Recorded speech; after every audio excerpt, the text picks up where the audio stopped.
अस्सलामुअलैकुम वरहमतुल्लाहि वबरकातुहू। कैसे हैं आप सब? उम्मीद करती हूँ कि आप सब ठीक होंगे। स्टार्ट करते हैं हमारा आज का व्लॉग। और अभी जो है ना मैं करने लगी हूँ तैयारी बाजी की तरफ जाने की। ये लो बेटा। और ये जो है ना बाजी ने कहा है कि झाड़ू लेती आएँ दो। ये झाड़ू ले लिए हैं। और इधर जो है ना मैंने बाजी के लिए वो लिया है, सप्लीमेंट लिया है, क्योंकि अभी उनको ज़रूरत है। मैंने कहा चलो कुछ उनके लिए ना ऐसा लेके दूँ जो कि वो सप्लीमेंट वगैरह इस्तेमाल करें, उनको फ़ायदा हो उससे। बाकी आज गर्मी बहुत ज़्यादा है, धूप बहुत तेज़ निकली हुई है। चलो बेटा शुक्रिया। चलते हैं अभी हम आगे की तरफ। और अभी जो है ना इधर से मैंने बाजी के लिए सेब भी लेने हैं, लेकिन जहाँ पे अच्छे मिलेंगे वहाँ से लेंगे। आजकल सेब माशाल्लाह इतने खूबसूरत आए हुए हैं ना, ओए मौसम के आए हुए हैं तो बहुत प्यारे प्यारे खूबसूरत लग रहे होते हैं। रात को जब वो लाइट जलाते हैं ना, कोई पिंक लाइट जला के खड़े होते हैं, कोई रेड लाइट, तो वो इतने खूबसूरत लगते हैं ना, बहुत खूबसूरत लगते हैं माशाल्लाह। फ़िलहाल तो जो है ना मैंने पुल क्रॉस कर लिया, हमारे जो नवाकोट की है इस तरफ आ गए हैं। तो पता नहीं इस तरफ मिलते हैं या नहीं अच्छे फ्रूट। यहाँ पे तो अच्छे सेब नहीं है। फ्रूट वाले बहुत हैं, लेकिन ना अच्छी चीज़ लेने का अपना ही वो होता है। इसके पास भी अच्छी नहीं है। चलो देखते हैं, कहीं से मिल जाते हैं तो ठीक, नहीं तो फिर वहाँ जाके ये वाले अच्छे पड़े हुए ये देखें। तो फाइनली हमें यहाँ से ये लो बेटा सेब भी मिल गए। अब हम चलते हैं अपने सफ़र की तरफ। तो इधर से रिसीव करने हैं बाजी वालों के चावल, जो उस दिन बाजी डाल के गई हैं जिस दिन उनकी ये हादसा हुआ है। अब पता नहीं ये देते हैं या नहीं देते, क्योंकि बाजी ने कहा अब तो कोई आ नहीं सकता इतना जल्दी, आप ही लेती आओ। अब देखते हैं ये अंकल दे देते हैं या नहीं देते। अस्सलाम वालेकुम। एक्सीडेंट हुआ था, एक लेडीज़ इधर आपके पास वो चावल डाल के गई थी 2 बोरे। पर्ची की तस्वीर मैं बाजी को पूछती हूँ। आपको पता है हमारे सिटी के रोड पे कितनी जो है ना ट्रैफिक होती है, और दोपहर का टाइम था तो मैं अपने ही ख्यालों में जा रही थी, जैसे कि एक बंदा ड्राइव कर रहा होता है नॉर्मली। तो ऐसे ही मैंने देखा साइड मिरर्स पे, तो मेरी नज़र जाती है कि ट्रैफिक को कंट्रोल करते हुए ना मुसलसल एक बंदा मेरी कार के पीछे है। मेरी कार के बैक मिरर में भी आप इसको देख सकते हैं। बहुत टाइम तक ये बंदा मेरा पीछा करता रहा, और इस बंदे ने इस तरह का निकाब लगाया हुआ था, मतलब बिल्कुल बस मुझे तो लगता है कि इसकी पलकें ही नज़र आ रही होंगी। मैंने बहुत कोशिश की कि मैं इसको अपने कैमरा में कैप्चर करूं, लेकिन वो मुझसे ना हुआ। बाकी जो है ना ये बंदा पूरा रास्ता मेरा पीछा करता रहा। मुझे समझ नहीं आई कि ये क्या है क्या नहीं।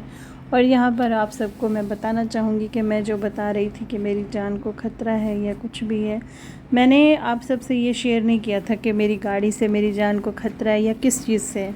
आपके सामने ही है। ये जो बंदा है ना 0%, ये 0% बोल के गया था कि इसकी गाड़ी का एक्सीडेंट हो तो जो है ना हम लोगों को के ऊपर इल्ज़ाम आएगा कि हमने इसको मारा है।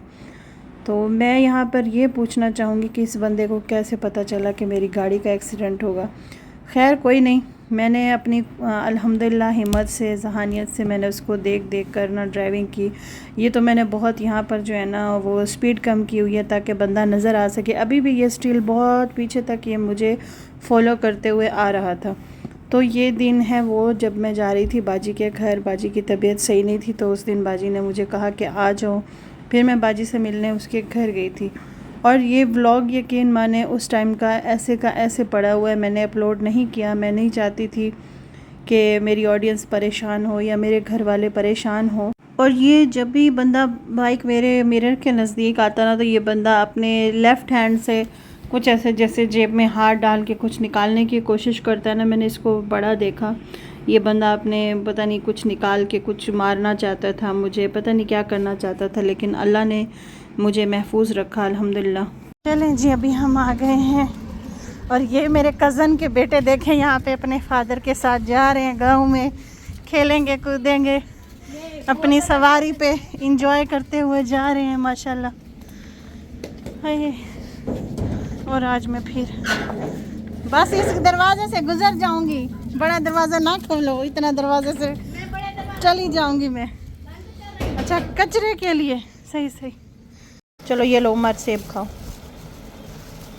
धो के खाओ। ये लो बाजी, ये आपके लिए। बाजी ये आपके लिए, आपने पीना है, किसी बच्चे को भी नहीं देना, ये मुझे दो। और ये भी आपके लिए। ये डेली आपने दूध में ना मिक्स करके पीना है, इससे आप जल्दी रिकवर हो जाएंगे। तुम भी पीना है ना इसमें से, बाजी और तुम मिल के पीना, ठीक है? जो उस दिन आपने दी थी। हाँ ये एनर्जी है, इससे जल्दी जो है ना रिकवर हो जाती है तबीयत। ये तुम लोगों के नहीं है, मेरी बहन के। चलो रखो इधर। ये देखें ये हाल है इनके। चलो दो, ये तुम्हारी मम्मा के, तुम्हारी मम्मा की तबीयत ठीक नहीं है, तुम्हारी मम्मा के लिए लाई हूँ। ये बच्चों के लिए नहीं है। जो मज़ा आया। अब ये लो, ये बाजी, ये इसके काम देखो। तुम उस दिन साथ नहीं गई थी हैं? तुम तो हर बार साथ होती हो आगे। मैं तो धक नहीं खाऊंगी। तुम वैसे उस दिन होती ना, तुम्हें तो अच्छा खासा धक लगता। तुम तो उड़ के पता नहीं कहाँ जाके गिरती। मैं भी पीऊंगी। नहीं, जिसको चोट लगे वो पिएगा। मेजबान एक दी तरी और बेईमान की कर। चलो चलो देखो, चलो देखो, अब आंखें बंद हुई ना तो तुम हार जाओगी। देखना इसकी और मेरी, किसकी पहले आंखें बंद होती हैं।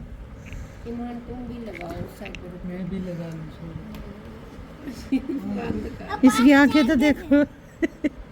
जॉनी दुश्मन जैसी होगी, ऐसे नहीं, बस एक जगह पे टिकानी है, इधर उधर नहीं करनी।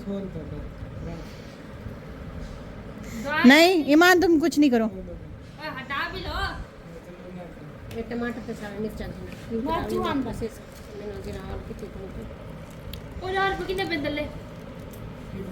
नहीं करो बलू, आराम कर।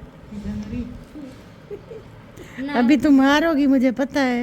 क्या गिना? नहीं हारूंगी। तुम आंखें क्यों नजदीक कर रही हो?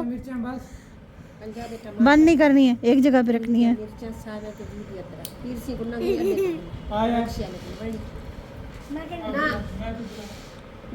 नहीं करो ईमान, बंद हो गई, बंद हो गई। तो जी अभी हम बनाने लगे हैं खाना, और आज बाजी के घर जो है ना, मैं फ़र्स्ट टाइम, अनु ये खोल दो, फर्स्ट टाइम मैं राइस बनाने लगी हूँ। अनु बना रही थी तो मैंने कहा नहीं आज जो है ना आप बैठो, तो मैं बनाती हूँ और आपके साथ हेल्प करती हूँ। बिस्मिल्लाहिर्रहमानिर्रहीम। कितने चावल है अनु? 2 किलो, 5 किलो? हमें कितने केजी है? तो ये आ गए हमारे प्याज और राइस जो है ना 2 केजी बन रहे हैं इधर। ये आ गया हमारा सारा मसाला, और इधर जैसे ही प्याज ब्राउन होंगे ना उसके बाद हम इसमें डालेंगे लहसुन अदरक का पेस्ट, और उसके बाद हम इसमें डालेंगे टमाटर और हरी मिर्चें। तो अब मैंने इसमें मिर्ची, मसाला, नमक सब चीज़ें डाल दी हैं। अब डालेंगे थोड़ी सी हल्दी।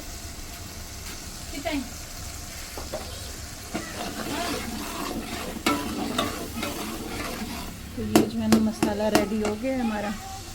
तो अभी हमने जो है ना इसमें आलू डाल दिए, रेड चिली भी डाल दिए, और माशाल्लाह से देखें हमारी जो ग्रेवी बनी है ना, ओए होए होए बड़ी ज़बरदस्त बनी है। अनु तुम भी चावल बनाती हो, आज मेरे हाथ के चावल खा के देखना। जी बिल्कुल। फिर तुम जो है ना याद करोगी। वो मुसलमान ने भी तो बनाया था, उसका नाम नहीं आता। वो मधूद बनाए थे। मधूद। हाँ मधूद। मधूद। मधूद। हाँ मधूद। वो मुझे भी उसकी तरह, सलमान की तरह बनाने नहीं आते। जब सलमान आता है फिर मैं उससे रिक्वेस्ट करती हूँ कि मुझे बना दो ना। वो पता नहीं क्या क्या चीज़ें उसमें, बिरयानी मसाला और पता नहीं थोड़ी थोड़ी क्या क्या चीज़ें ऐड करता है। वो अपनी तरफ से जो है ना सारी चीज़ें डालता है, तो इसीलिए जो है ना वो उसकी सीक्रेट रेसिपी है। वो मैं जितना भी ट्राई करूँ ना मुझसे वैसे नहीं बनते। चलो अभी मसाला हमारा रेडी हो गया, बस इसमें चावल डालते हैं, पानी डालते हैं।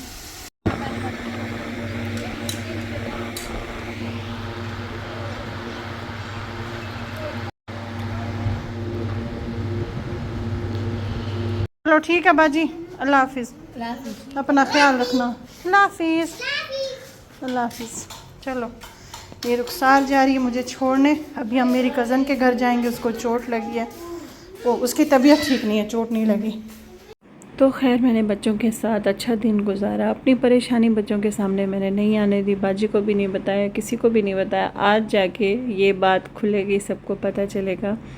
लेकिन खैर कोई नहीं, अब ना मैं यहाँ पे हूँ ना मेरी गाड़ी यहाँ पे है, तो मुझे अब ये बताने में कोई मसला नहीं हो रहा, क्योंकि कुछ भी आकर हम लोग यहाँ पे शेयर करते हैं एक तो हमारे साथ इतना बुरा हुआ है, मतलब एक हम ये लोग आकर सोशल मीडिया पर ट्रोल करें, इतना गंदा बोल रहे हैं, ऊपर से उनको सपोर्ट किया जा रहा है, फिर मतलब हमारी ही जान को खतरा है। कोई ना कोई ये लोग कुछ ना कुछ करके अब मुझे भी मरवा देंगे। और कल ये बंदा बैठकर यहाँ पर बोल रहा था कि मैंने अपने हस्बैंड को कहा था कि मुझे मार दो।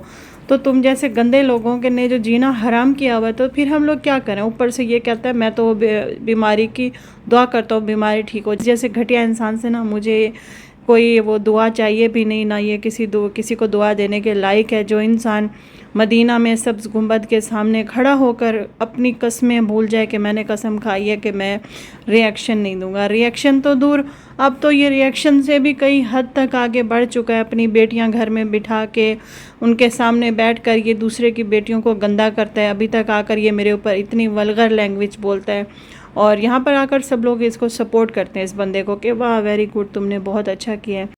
इस बंदे ने जब मुझे तलाक दी, इसने सोचा था ये औरत इधर ही मर जाएगी, ख़त्म हो जाएगी, लेकिन इसकी नफ़रतों का जो सिलसिला है ना वो ख़त्म नहीं हुआ। इसने फिर सोचा कि मैं इससे जो है ना इसका बच्चा छीन लूँ। चलो भाई, ये लोग बच्चा छीन गए, कामयाब हो गए। और उस बच्चे को इतना बिगाड़ दिया, ये भी नहीं सोचा कि मेरी औलाद है, मैंने उसके लिए इतनी मेहनत की, उसको वापस लेकर आई। मैं जब बच्चे को वापस लेकर आई, जो भी था, मैंने यहाँ पर व्लॉगिंग छोड़ दी, सब चीज़ें छोड़ दी, ताकि बच्चा अपने करियर पर फोकस करे, पढ़ाई पर फोकस करे। लेकिन इस बंदे ने ना आए दिन उस बच्चे को भी ट्रोल किया, आज ये हो रहा है, आज मुझे मिलने नहीं दे रहे, फ़लाँ हो रहा है। जब इस चीज़ से इसका दिल नहीं भरा ना, इसको लगा कि अब बच्चे को ट्रोल कर लिया, इसको ट्रोल कर लिया, कुछ भी नहीं हुआ, तो अब क्या निशाना बना, अब निशाना बना मेरी दूसरी शादी। तो मेरी दूसरी शादी को निशाना बनाया इस इंसान ने। लेकिन इस इंसान का जहर जो है ना मुझ पर और मेरे रिश्ते पर असर नहीं किया, क्योंकि मेरा रिश्ता जो है ना अल्लाह के पाक नाम से जुड़ा है। और तुम्हारे गंदे इरादे ना मेरे रिश्ते को कभी भी नहीं वो कर सकते, तोड़ सकते, तुम जितनी भी कोशिश कर लो। जो औरत तलाक के तूफ़ान से बच गई, जिस औरत को तुम लोगों ने इतना गंदा किया, अब उस औरत को क्या मारोगे। मेरे अंदर बचा क्या है जो अब भी तुम लोग मेरे पीछे पड़े हुए हो। और एक नहीं, यहाँ पर ग्रुप बनाकर सब मेरे पीछे पड़े हुए हैं। याद रखना, तुम्हारी ये गंदी सोच तुम्हारी ही ज़िंदगी में जहर बनकर रहेगी।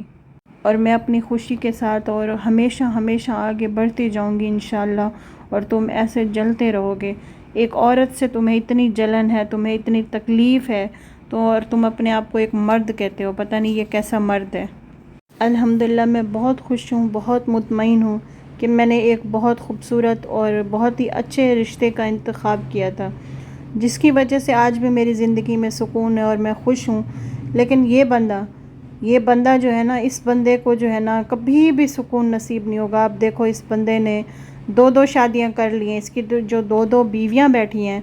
मेरा उनसे भी एक सवाल है, तुम लोगों से भी जो है ना तुम्हारा बंदा संभाला नहीं जाता, बच्चे भी हैं, घर भी हैं, सब कुछ है। अपनी बीवियों पर बात करो, जिनको साथ लेके बैठे हो, दोनों को पहले ऊपर वाली के ऊपर बात करके और फिर नीचे वाली के साथ बैठ के उसके ऊपर बात करना। लेकिन नहीं, यहाँ पर जो है ना ये बंदा आ जाता है, आए दिन मुंह उठाकर मेरे ऊपर बात करता है। यहाँ पर मेरा कोई ख़ानदान वाला नहीं रोकता, मेरी प्यारी माँ नहीं रोकती, कोई नहीं रोकता, मेरा बाप नहीं रोक सकता। मुझे समझ नहीं आती, ये बंदा किसी के रोके से रुकता नहीं है।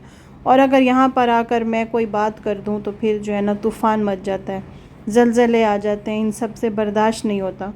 तो तुम लोगों ने जो एक औरत को ढाल बनाया, एक औरत के ऊपर बात कर कर के व्यूज़ ले रहे हो, कमा रहे हो, तुम लोगों को ज़रा सी शर्म नहीं है, तुम लोगों को अपनी आखिरत का ख्याल नहीं है। किसी की आह से डरो, किसी की बद्दुआ से डरो, लेकिन इन लोगों को ज़रा भी खौफ नहीं। और ऊपर से ये बंदा आए दिन आकर कहता है मेरे ऊपर ये लोग तावीज़ करते हैं, मेरे ऊपर तावीज़ हो रहे हैं। जिस बंदे पर तावीज़ हो रहे हो ना, मैं कहती हूँ अल्लाह की लानत हो उस बंदे पर जो किसी पर तावीज़ करे। अल्हम्दुलिल्लाह, अल्लाह का शुक्र है, आज तक मुझे किसी पर तावीज़ करने की ज़रूरत नहीं पड़ी। हाँ, मैं जब भी अपनी तबीयत दिखाती हूँ, मेरे अड़ोस पड़ोस में मेरी इवन के जो भी हैं मुझे यही कहते हैं तुम इतना बीमार रहती हो, तुम अपना कोई दम दुरूद करवाओ, तुम्हारे ऊपर ज़रूर कुछ ना कुछ किया होगा इन लोगों ने। ये लोग तो तुम्हें ऐसे ही नहीं देखकर बर्दाश्त कर रहे, तो तुम जो है ना अपना सदका दिया करो, अपने हस्बैंड का सदका दिया करो। तो ये लोग, इन लोगों की बुरी नज़रें हैं मेरे घर के ऊपर, मेरे हस्बैंड पर, मेरी हर चीज़ पर, लेकिन मैंने कभी भी बुरी नज़र नहीं डाली। अभी तक भी देखें, ये बंदा दिन रात मुझे ट्रोल कर रहा है, लेकिन इसके घर में इसकी 2-2 बीवियां बैठी हैं। मैं अगर एक बार भी किसी एक को ट्रोल करूं तो फिर क्या बचेगा, कुछ नहीं बचेगा। और अभी ये लोग कहते हैं कि हम लोगों के ऊपर जुल्म हो रहा है, हम लोगों के साथ ज़्यादती हुई है। ये बंदा आकर ख़ुद रोने बैठ जाता है और कहता है कि मैं तो जी इंसाफ के साथ चल रहा हूँ, हक़ के साथ चल रहा हूँ, ये झूठे हैं, ये ऐसे हैं, ये वैसे हैं। हम जैसे भी हैं, मैं जैसी भी हूँ, मैं अपनी ज़िंदगी में अपने घर में खुश हूँ, तुम्हें क्या तकलीफ़ है? यहाँ पर आकर मैं अपनी माँ के ऊपर बात करूँ, अपनी बहन के ऊपर बात करूँ, वो तो मेरी माँ है, मेरी बहन है। जब मेरे ऊपर इतनी बातें हो रही हैं, मेरी माँ चुप बैठी है, मेरी बहन चुप बैठी है। कल तो मेरी बहन आ गई मैदान में और तुम्हारा जो भाई है वो सपोला, वो भी निकल के आ रहा है और क्या बोल रहे हैं कि नहीं नहीं ये लोग जलते हैं, इनको जलन है, इनको तकलीफ़ है। भाई मुझे किस चीज़ की जलन, मुझे ये बताओ। मेरी माँ को जो है ना ये समझ नहीं आ रहा कि उसके सौतेले रिश्ते उस पर इतने हावी हो गए। मेरी बहन को ये समझ नहीं आ रहा सौतेले रिश्ते इतने हावी हो गए कि उन लोगों ने पहले तो अपनी बहन से दूर किया, अब अपने भाई से दूर किया। तो भाई माँ को अपने पास बिठाओ, मुझे कोई तकलीफ़ नहीं है, अल्लाह माफ़ करे। तुम लोग जो है ना अपनी सोच अपने पास रखो, मेरी कोई ऐसी सोच नहीं, ये तुम लोगों की सोच है। अगर मैं कोई बात करूं तो मैं जलती हूं, मुझे तकलीफ़ होती है, लेकिन यहाँ पर मेरे ऊपर इतनी बातें हो रही हैं, आप लोगों को दिखाई नहीं देता, मेरी बहन को, मेरी माँ को दिखाई नहीं देता। और मेरे अब्बू जो है ना, मेरे अब्बू तो इनको बहुत ज़्यादा सपोर्ट करते हैं। ये हमेशा कहती हैं चाचू बहुत अच्छे, हालांकि हमने तो अपनी अम्मी को अम्मी कहा है, लेकिन ये आज तक हमारे अब्बू को चाचू ही कहती हैं। उसके अलावा भाई ये जो सपोला बैठा हुआ था ना, बोल रहा था मुझे तकलीफ़ हो रही है, मुझे जलन हो रही है। किस बात की जलन? और अबू यासीन का नाम लेने से जलन? किस चीज़ की जलन? मेरे तो वो सगे चाचू हैं, तुम्हारा कोई रिश्ता नहीं है, तुम्हारा ख़ानदान तो और है। जाओ ना अपने नाना से मिल के आओ, तुम्हारा ख़ानदान तो वो है। कभी अपने ख़ानदान का जिक्र किया है? कभी तुमने अपने नाना का जिक्र किया है? हमेशा यहाँ पर आकर अबू यासीन का जिक्र करते हो। तुम्हारे नाना तो दूसरे हैं ना, वो नाना नाजिम जो हैं। कभी इन लोगों ने अपने नाना का जिक्र किया है? बस हर वक्त अबू यासीन, अबू यासीन, अबू यासीन। ये सारा जो है ना व्यूज़ का चक्कर है, हम लोग नहीं करते हैं अल्हम्दुलिल्लाह। इतने साल से मैंने नहीं किया। मेरे तो चाचू हैं, मेरा तो हक़ बनता है, मेरे तो अब्बू के भाई हैं, हमारे तो सगे चाचू हैं, हम तो नाम ले सकते हैं। तुम्हारा क्या हक़ बनता है कि तुम यहाँ पर आकर मुझे सुना रहे हो? इतना वो बंदा नेक है, हर वक्त कुरान की तिलावत करता है। पूरे कराची में साइकिल पर वो बंदा जो है ना सबको कुरान पाक पढ़ाने जाता है, नेकी का काम कर रहा है और अपनी दुनिया भी सुधार रहा है, आखिरत भी सुधार रहा है। लेकिन कभी इन लोगों ने आकर अपने नाना का जिक्र किया है कि हम लोग अपने नाना से मिलने जा रहे हैं या हमने अपने नाना को फ़ोन किया है? कभी नहीं। और जो लव मैरिज की बात चली थी, लव मैरिज तो दूसरे मेरे चाचा ने बताई थी। वो चाचा को तो इन लोगों ने बिज़नेस लगा के दिया ना इस्लामाबाद में कि आओ तुम शोरमे का बिज़नेस लगाओ, और यहाँ पर मुझे जो है ना ये लोग क्या कर रहे हैं भाई, दफ्तर बुलवाएंगे और मेरे ऊपर कार्रवाई करवाएंगे। कार्रवाई करवाओ ना, बुलाओ, मैं भी बताऊंगी कि भाई ये जो बंदा जो यहाँ पर इनके साथ ही खड़ा है, इनका राइट लेफ़्ट हैंड बन के खड़ा हुआ, इनके साथ काम करवा रहा है। शुरुआत तो इसी ने की थी, इसने तो पता नहीं कौन कौन से किस्से छेड़े थे। इस बंदे ने तो सारी कहानियाँ छेड़ी थी। इस बंदे ने ना अपनी भतीजी को बख्शा था कि भाई मेरी भतीजी की शादी इन लोगों ने ज़बरदस्ती क्यों की है, किस लिए की है वहाँ जाकर। तो कितने किस्से वो बंदा खोल के गया था। वो बंदा आज कहता है मैं गुर्दा बेच दूँगा, और सारी बातें उस बंदे को अपनी भूल गई हैं, आप लोगों को भी भूल गई हैं। ये लोग सारे एक होकर बैठ गए क्योंकि एक जैसे हैं। हम लोग ऐसे मुनाफिक नहीं है ना कि हम मुनाफ़कत कर लें और मुनाफ़कत करने के बाद जो है ना हम फिर जी हजूरी कर लें और जी हजूरी करके वो पिछली बात जो है ना मिटा दी जाए। अल्हम्दुलिल्लाह हम अपने घर से खा रहे हैं, इनके घर से नहीं खा रहे। इनको तकलीफ़ है कि अगर ये लोग ऐसे नहीं जी हजूरी नहीं करेंगे तो इनका जो है ना काम ख़त्म हो जाएगा, इसीलिए इनको तकलीफ़ होती है, मुझे कोई तकलीफ़ नहीं है। अपनी नफ़रत के ये लोग चलते इतना आगे निकल गए, ये अपनी खाला के नज़दीक किसी को आने नहीं देंगे और बीच में कोई आया तो ये उसको मरवा देंगे। तो भाई मेरे भी इंतज़ामात किए जा रहे हैं, इसीलिए मैंने कहा था कि मरना तो वैसे ही है, मैं क्यों चुप बैठी हूँ। जैसे ये लोग बोल रहे हैं, जैसे ये लोग मुझे गंदा कर रहे हैं इतना, तो मेरा तो राइट बनता है ना। ये लोग तो आकर मुझे ऐसे बिला वजह, मतलब बात मैंने अपनी माँ पे की थी, अपनी बहन पे की थी, इस सपोले का क्या काम था, ये बीच में आ गए। जलते हैं। मैं क्यों जलूँ? जलते तो तुम हो। अपने नाना का नाम लो ना, जाओ ना अपने नाना नाजिम से एक बार तो मिल के आओ, तुम्हारे सगे नाना है, क्या बात है, इतनी क्यों तकलीफ़ है तुम्हें उस बंदे से? और अम्मा जान भी बोल रहे हैं व्यूज़ का चक्कर है। नहीं अम्मा जान, व्यूज़ का चक्कर नहीं है, सारा चक्कर यही है कि व्यूज़ का चक्कर इनको है, इसीलिए ये अपने सगे नाना को भी भूल बैठे हैं और बस यहाँ पर रोकर जो है ना बात को दबाने की कोशिश की जा रही है और कहा जा रहा है मेरे ऊपर गलत इल्ज़ाम लगाए। तो भी गलत इल्ज़ाम मैंने लगाया है? मैंने तो यही कहा है कि आप आकर बोलो, जैसे आप कहते हो ना ला इलाहा इल्लल्लाह मोहम्मद रसूलुल्लाह, इन लोगों ने मेरे जेवर छीन लिया, ये कर लिया, वो कर लिया। आप ऐसे कसम उठा के बोल दो कि मैंने झूठ बोला है, मैंने गलत बात की है, तो बस ठीक है, बात ही ख़त्म। आप तो हमारी माँ हो ना, हमारा राइट है आप पे बात करना। जिनका राइट नहीं है वो हम पे बात कर रहे हैं, तो हम बात ना करें। हमारे अब्बू के ऊपर बात करने का तो इन पूरी बिरादरी को हक दे रखा है ना। कोई भी उठ कर आएगा, कोई दूसरा भी, मतलब जो हमारे ख़ानदान का नहीं है वो भी उठ कर आएगा कोई, तो वो भी आकर बात कर सकता है। लेकिन हमारा जो राइट बनता है वही हम बात करें, तो हम जलते हैं और हमें व्यूज़ का चक्कर है। तो व्यूज़ का चक्कर जहाँ पर है ना वो सबको दिखाई देता है। यहाँ तक कि अब मुझे मरवाने की भी ये लोग कोशिश कर रहे हैं, तो कर लो, मरवा दो, कोई बात नहीं। ज़िंदगी अगर अल्लाह ने रखी है तो मैं जी लूँगी, जहाँ भी रहूँगी। लेकिन हाँ, अगर मौत लिखी है तो कोई बात नहीं, इज़्ज़त से मरेंगे। लेकिन हाँ, ये नहीं करेंगे कि भाई अपने सगे नाना को भूल के जो है ना, अपने सौतेले नाना का नाम लेकर फिर कहते हैं व्यूज़ का चक्कर है। तो भाई मिलते हैं नेक्स्ट व्लॉग में, आज के लिए इतना काफ़ी है।